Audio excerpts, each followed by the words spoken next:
আসসালামু আলাইকুম, সবাইকে স্বাগতম জানাচ্ছি এখনকার বিশেষ সংবাদে। জানিয়ে দিচ্ছি শিরোনাম। বাংলাদেশে অন্তর্বর্তীকালীন সরকার গঠনের ঘোষণাকে স্বাগত জানিয়েছে যুক্তরাষ্ট্র। সহিংসতা পরিহারের আহ্বান মার্কিন পররাষ্ট্র দপ্তরের। জানিয়ে দিচ্ছি বিস্তারিত। যুক্তরাষ্ট্র বাংলাদেশের জনগণের পাশে আছে বলে জানিয়েছেন মার্কিন পররাষ্ট্র দপ্তরের মুখপাত্র ম্যাথিউ মিলার।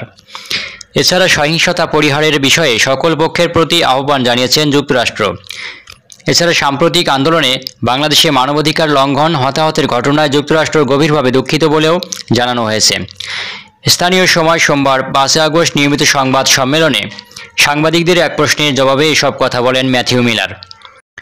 তিনি বলেন, আমরা সতর্কতার সাথে পরিস্থিতি পর্যবেক্ষণ করছি।